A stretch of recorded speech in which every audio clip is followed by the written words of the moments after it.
압도적 뉴스 콘텐츠 3프로 뉴스룸입니다. 안녕하세요, 이주호 기자입니다. 안녕하세요, 권순우 기자입니다. 네, 반갑습니다. 반갑습니다. 네, 제가 오늘 조금 내려가 있네요. 약간 올라가겠다. 예. 네. 자, 오늘도 여러분들의 퇴근길을 채워드릴 만한 재미있는 뉴스들 준비했습니다. 이게 좀 내려주세요. 이조 기자 워낙 키가 커서. 아, 그래요? 네. 아니, 저 혼자 땅꼬마 된 것 같아요. 저 의자 엄청 이상하게. 올렸는데. 자, 잘생기도 키도 크고 아이, 참 부담스럽습니다. 콘텐츠로 한번 승부해 보겠습니다. 네, 첫 번째 뉴스는 삼성전자 실적이 나왔습니다. 요즘에 그 반도체 쪽의 주가가 굉장히 좋고 기대감이 굉장히 큰데 실적은 조금 실망스러운 그런 실적이었습니다. 그 삼성전자의 연결 기준 영업이익이 6조 5,400억 원. 제가 뭐 10조 원 깨졌다라고 얘기하고 있지만 6조 5,400억 원이면 차이 많이 나는 거죠. 네. 전년도 영업이익 43조 원에 비해서 무려 85% 감소했습니다. 워낙 안 좋았습니다. 네. 작년에 반도체 정말 힘들었죠. 매출액은 258조 1,600억 원으로 14.58%가 줄었습니다. 그리고 업계에서는 반도체 부분만 하더라도 영업 적자가 한 올해 들어서 한 13조 원 정도 될 것 같다라고 좀 얘기를 지난해 통틀어서 13조 원 정도 될 것 같다라고 좀 얘기하고 있고요. 4분기에서는 한 1에서 한 2조 원 정도 적자가 나지 않겠느냐. 원래 잠정 실적 나왔을 때는 부문별로는 실적이 안 나옵니다. 네. 그리고 또 정작 그 이제 결산 실적이 나올 때 되면은 이미 실적에도 나와 있는 거기 때문에 어떤 그 시장에 주는 영향은 별로 없어요. 근데 오히려 그럴 때는 컨퍼런스 콜을 통해서 올해 전망을 얘기를 하거든요. 네. 그러니까 잠정 실적이 나왔을 때는 대략적인 이제 실적 과거에 대해서 좀 보시면 좋을 것 같고, 확정 실적이 나올 때는 이제 미래에 대해서 좀 보는 것들의 뉴스를 주목해 보실 필요가 있는 것 같습니다. 반도체 부문은 1분기 4조 5,800억, 2분기 4조 3,600억, 3분기 3조 7,500억. 그럼 누적 적자만 거의 12조 7천억 원이거든요. 네. 근데 4분기 적자가 한 2조보다 좀 낮으면 그러면은 적자폭은 큰 폭으로 많이 준 거 아니냐라고 좀 볼 수 있을 것 같습니다. 그러면서 그 올해는 인공지능 스마트폰과 노트북 등이 출시되면서 본격적인 반도체 실적 개선이 이루어질 거다라고 좀 전망들을 하고 있습니다. 그리고 이제 삼성전자 CES 얘기 좀 전해드리면은 네. 여기가 이제 AI 시장을 겨냥한 최첨단 메모리 전략을 적극적으로 발표를 했어요. 근데 이게 뭔 얘기냐? 원래 그런 전략 있잖아요. 이게 광산 생기면 옆에서 청바지 파는 전략. 네. 그랬을 때 AI 반도체는 지금 전 세계에서 가장 뜨거운 네. 아이템입니다. 네. 이걸 지금 다 먹고 있는 데가 이제 엔비디아겠죠. 그러면 거기서 그 이제 그 엔비디아에다가 메모리 팔고. 네. 그럼 또 누군가 지금 AI는 크게 보면은 반도체가 그 클라우드에 들어가는 학습 모델이 있어요. 네. 이건 진짜 빨라야 되거든요. 근데 이게 학습이 다 끝나고 나면 그 학습된 데이터를 가지고 이제 활용을 하는 추론 반도체가 있는데 지금은 학습 반도체나 추론 반도체 모두 엔비디아 걸 쓰고 있어요. 네. 근데 추론 같은 경우는 그 조금 더 이렇게 압축을 할 수 있습니다, 데이터를.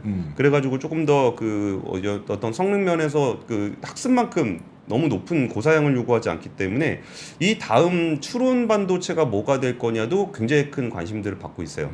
어떤 거라고 생각해 보시면 되냐면 뭐 학습은 이제 클라우드 서버에 들어가는 거니까 학습이 좀 필요한 업체들, 네. 그러니까 대형 라지 랭귀지 모델을 하는 업체들이 필요한 반도체고 이게 추론 같은 경우는 사용하는 모든 곳에 들어가는 거죠. 네. 스마트폰이든 노트북이든 이런 데 다 들어가기 때문에 여기가 오히려 시장이 좀 더 클 거다라고 보고 있어요.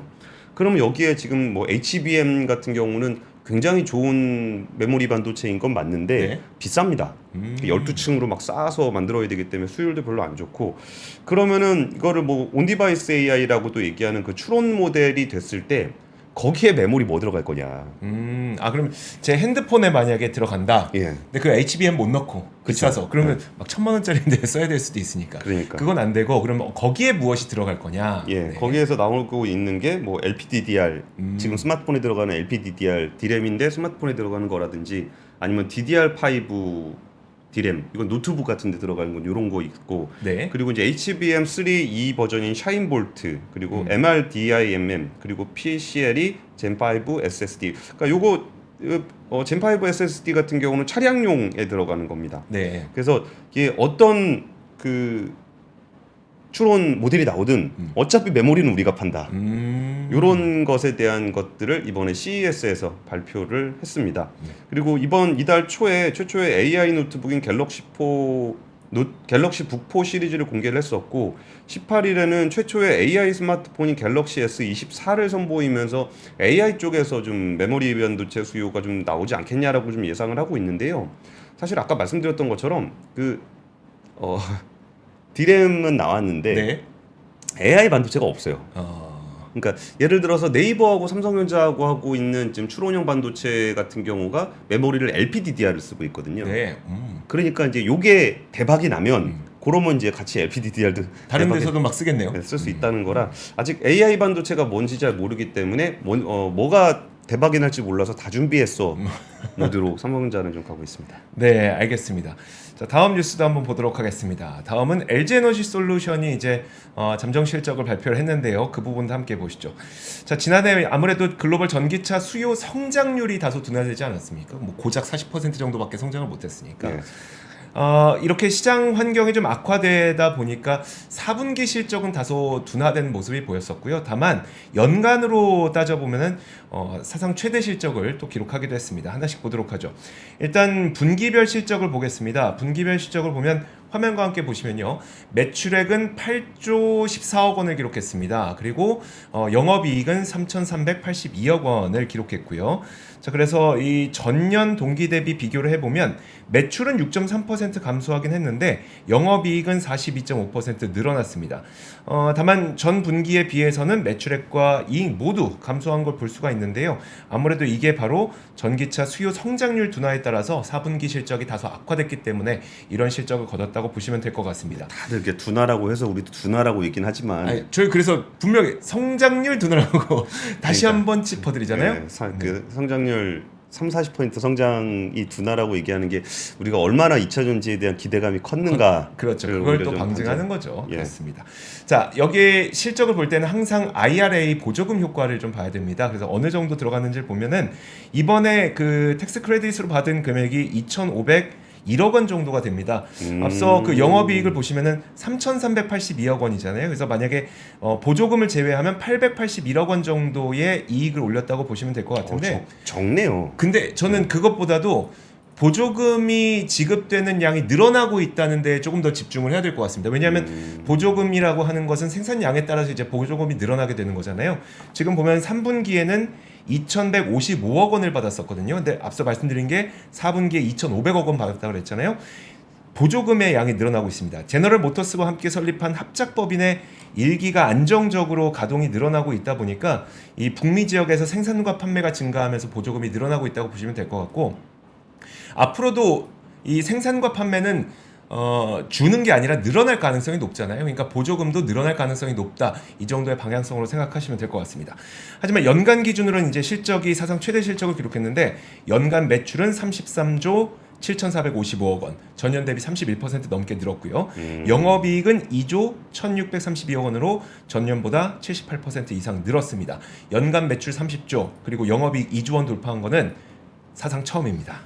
그래서 이제 그 어쨌든 그 요즘의 분위기를 보면은 성장률이 다소 둔화되고 있기 때문에 앞으로는 이제 좀 질적 성장에 조금 더 초점을 맞춰야 될 것 같거든요. 그러다 보니까 프리미엄 제품인 하이니켈 NCMA 그리고 미드니켈 NCM 거기다가 중저가 차량에도 넣을 수 있는 LFP 배터리까지 좀 제품 포트폴리오를 강화하는 그 모습을 관찰을 좀 하셔야 될 것 같습니다. 거기에 대해서 뭐 제일 중요한 거는 리튬 가격일 그렇죠. 건데 네. 리튬 가격이 지금 제가 보고 있는 그 자원 이게 어디야? 한국 자원정보 서비스 기준으로 보면은 리튬 가격이 킬로그램당 86.5 RMB 그러니까 저기죠. 그 중국 위안, 돈이죠. 네. 위안. 근데 이게 2023년 10월쯤에 165 지금 얼마라고요? RMB였거든요. 86.5 네. 그러니까 거의 반토막 났습니다. 그러다 보니까 여기에 연동되어 있는 배터리 가격이 조금 떨어지고 이익률이 좀 하락하는 그런 모습들을 좀 보이고 있는데 여기서 좀 반등이 나와줘야 실적 개선, 그러니까 성장은 계속하는 건 맞고, 네. 그럼 여기서 실적이 개선되는 효과는 뭘로 볼 거냐라 그러면은 리튬 가격을 좀 이 반등을 좀 해야 될 거예요. 근데 네. 중국을 비롯해서 리튬 생산량들이 워낙 늘어나고 있어서 언제쯤 반등이 될지는 잘 모르겠는데 또 어떻게 또 반대로 생각해 보면은 리튬 가격이 낮아서 배터리 가격이 낮아지면 전기차가 보급되는 속도가 더 빨라질 수 있습니다. 그렇죠. 그래서 네. 그게 좀 양질의 전환이 언제쯤 나타나게 될지를 좀 지켜보는 것도 그 LG에너지 솔루션의 실적을 바라보는 시각이지 않을까 싶습니다. 네. 제가 준비한 뉴스는요.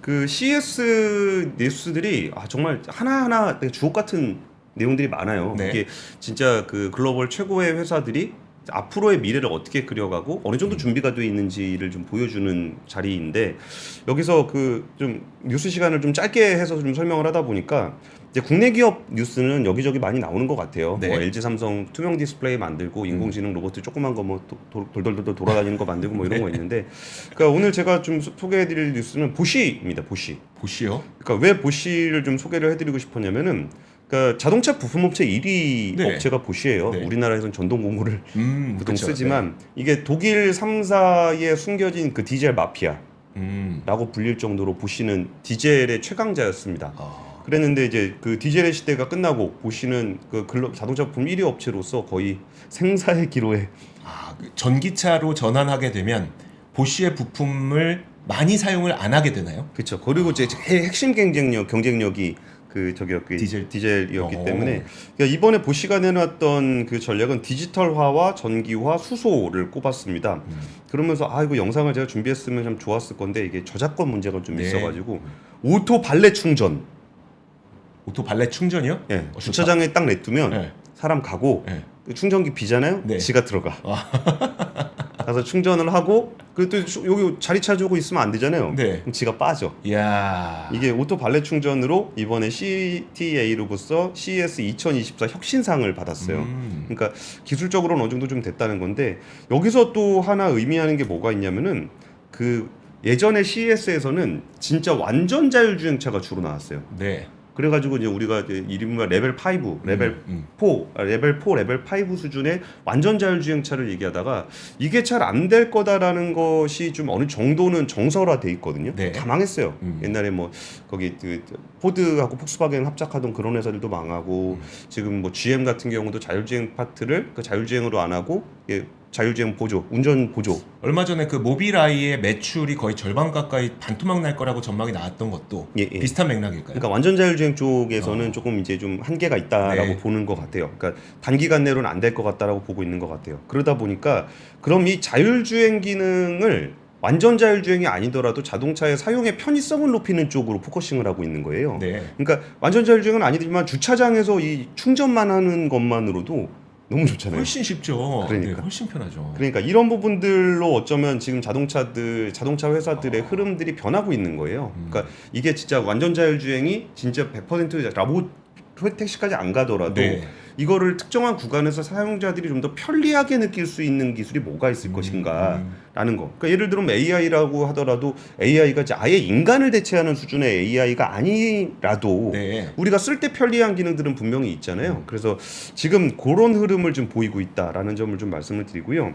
또 하나 보시에서 얘기했던 거는 실리콘 카바이드 소재, 반도체 소재인데 이게 그 전기차에서 에너지 손실을 한 50% 정도 줄여준다고 해요. 근데 지금까지는 실리콘 기반 네. 반도체를 주로 사용해 왔다면 실리콘 카바이드라는 소재를 바꾼 방식이에요. 근데 요것들을 아예 보쉬가 그 독일의 웨이퍼 팹에서 SiC 칩을 생산을 하고 있습니다. 네. 그러니까 아예 반도체 회사가 되겠다는 거예요.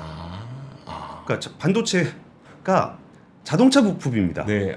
그쵸. 그 전자제품의 부품이 아니라 네. 자동차 부품이기 때문에 자동차 부품 회사인 보쉬가 차세대의 어떤 자신들의 어떤 그 신사업으로 그 실리콘 카바이드 칩을 만드는 것을 하고 있고 미국 캘리포니아에 있는 웨이퍼팹에도 한 2조 원 이상 투자를 좀 하고 있어요. 네. 그러니까 이런 것들이 좀 이 글로벌 트렌드가 어떻게 변하는지를 보는 데가 CES이기 때문에 그 기업들이 내놓는 신제품들 보면 되게 재밌거든요. 네. 그런 것도 있겠지만 근데 그 의미를 몰랐거든요. 네, 그 신제품을 통해서 어떤 미래를 그려가려고 하는 것인가를 보면 흥미로울 것 같고요. 그리고 보쉬 같은 경우는 대형차 파워트레인 시스템의 모바일 연료전지 대량 생산을 시작을 했습니다. 그러니까 대형차 파워트레인이니까 이제 트럭, 네. 버스 이쪽으로 하겠다는 건데 이번에 현대차 쪽에서도 수소 관련한 발표들이 많이 있었는데 뭐 그 내용은 이제 따로 국내 뉴스들이 워낙 많이 있으니까 보시면 좋을 것 같고 일단 그 수소는 작은 승용차보다는 상용차 쪽의 기술로 가고 있고 이전에는 약간 테스트 모델이었다 그러면은 조금은 이제 상용화 모델 쪽에 조금 더 가시화되는 움직임들을 보이고 있다라는 거를 보쉬의 발표를 통해서 좀 확인해 볼 수 있었던 것 같습니다. 와, 알겠습니다. 저는 그 CS에서 이런 기술이 나왔다고 소개하는 기사보다 권 팀장님이 해석해 주는 게 훨씬 재밌습니다. 혼이 담긴 구라. 그래. 자, 좋습니다. 다음 뉴스 한번 보도록 하죠. 다음 뉴스는 뭐 길게 전해드릴 건 아니고 일본이 계속 관심권에 있잖아요. 여러분들께서도 많은 관심을 갖고 계실 텐데 오늘 나왔던 뉴스는 뭐였었냐면 일본 전체 소비자 물가는 아니겠지만 도쿄 지역의 소비자 물가가 41년 만에 최고치를 기록했다고 합니다. 그러면서 동시에 아마 여러분들 오늘 시장의 현상도 아마 보셨을 텐데 니케이 EU 지수도 33년 10개월 만에 최고치를 기록했습니다. 일단 일본 수도인 도쿄의 소비자 물가가 41년 만에 최고치를 기록했는데 어느 정도 나왔는지 보니까 신선식품을 제외하고 전년 대비 3% 상승을 했습니다. 지난 2022년에는 2.2% 상승을 하는데 그쳤었는데 아마 그 이제 중앙은행이라든지 아니면 글로벌 그 투자를 하고 계시는 전 세계에서도 보고 있는 게 2%의 역치를 구조적으로 뛰어넘어서 지속적인 물가 상승이 가능하냐를 계속 지켜보고 있는 상태잖아요. 근데 거기에 대한 믿음이 없었다면 이번에는 뭐 30%까지 상승폭이 커지다 보니까 좀 진짜로 이제 인플레이션이 일본에도 나타나는 거야라는 이제 기대감을 갖게 만들고 있는 겁니다. 연간 소비자 물가 상승률이 3%대로 올라선 게 언제인지 보니까요. 2차 오일 쇼크의 영향이 있었던 1982년 이후 41년 만이라고 합니다. 아이고. 저희 인생에는 태어날 때쯤 한번 본 정도입니다. 그 정도의 오랜 기간 동안 인플레이션이 안 올라왔다는 거고요. 그리고 또 그러다 보니까 일본 증시의 대표 지수인 니케이 225 평균 주가가 1990년 3월 이후 33년 만에 최고치를 기록했습니다. 보이시죠? 1990년대의 거품으로 저게 인해서 버블 경제 시절이죠, 저 그렇죠. 네. 그 거품 꺼지기 직전 수준까지 다다르고 있는 상태입니다, 지금. 지금 뭐 이날 올랐던 이유에 대해서는 미국 증시에서도 기술주가 상승세가 좀 좋았었잖아요. 도쿄 증시에서도 마찬가지로 반도체를 관련된 주식이 좀 폭넓게 상승하면서 이런 움직임을 보였다고 하는데 종목별로 보면 뭐 도쿄 일렉트론이라든지 어드밴스 테스트가 6% 정도 상승하면서 이런 모습이 나타나게 된 겁니다. 하지만 뭐 장기적으로 보더라도 좀 거품이 소화되고 이제 인공지능 시대를 맞아서 반도체에 대한 수요가 늘어나면서 일본 증시도 거품 붕괴 직전 최고치 수준으로 좀 향해 가고 있다 이렇게 보시면 될 것 같습니다. 예, 우리나라 코스피도 버블 경제가 됐으면 좋겠습니다. 그 일본만큼 못 올라간다는 건 좀 아쉽긴 하네요. 그러니까요. 예, 제가 준비한 뉴스는 오늘 태형 관련한 얘기가 좀 나왔습니다. 태형그룹과 채권단이 모두 기자회견을 했는데 진짜 뭐 대통령실까지 나서서 또 이복현 원장이 또 윤석열 대통령의 굉장히 측근으로 좀 알려져 있잖아요. 여기서도 굉장히 좀 세게 좀 압박을 좀 해버리니까 윤세영 태형그룹 창업회장이 4가지 자구안에 더해 부족할 경우 TY홀딩스와 SBS 주식도 담보로 태형건설을 꼭 살려내겠다라고 이야기를 했습니다. 이전까지는 뭐 SBS는 절대 못 내놓는다라는 입장이었는데 여기서 부족할 경우 단서가 있긴 있습니다. 부족할 경우. 부족할 경우의 의미는 제가 조금 이따가 설명을 좀 드리고요. 일단 일정을 설명드리면은 이제 오늘 내용이 오늘 이제 채권단에서도 발표를 했어요. 뭐 말은 뭐 이런저런 복잡한데 살리자. 근데 뭐 그건 주채권은행 생각이고 다른 채권단들의 투표가 11일에 있습니다. 이때 채권단들이 투표를 해서 75% 이상 가결이 되면은 워크아웃이 될 것 같은데 지금 주채권은행은 강력하게 워크아웃 개시 쪽으로 유도를 할 것으로 보입니다. 저 잘 몰라서 여쭤보는 건데 지금 채권단에 참여하고 있는 분들이 거의 600개가 넘는다고 하셨잖아요. 서로 연락들을 하나요? 그러니까 뭐 연락들을 하는데 워낙 많잖아요. 근데 많긴 한데 또 여기서 그 신협, 그러니까 신협은 그 신협이라는 한 덩어리가 있는 게 아니라 그러니까 다 지역 신협이 다 단위 조합이거든요. 그러니까 요게 제가 듣기로는 한 150개? 그게 이제 뭉태기로 들어와 있고 또 새마을금고가 제가 알기로 한 100여 개. 그러니까 둘이 합치면은 거의 250개에서 300개 정도가 되다 보니까 이거는 이제 중앙회 차원에서 약간 교통 정리를 좀 하게 될 거고 그 75%가 그 1인 1표제가 아니라 그 빌려준 돈만큼이기 때문에 그 시중은행들이 좀 그 투표권이 많습니다. 그래가지고 좀 주채권은행에서 유도를 하게 되면은 사실 좀 요새 은행들이 눈치를 많이 보잖아요.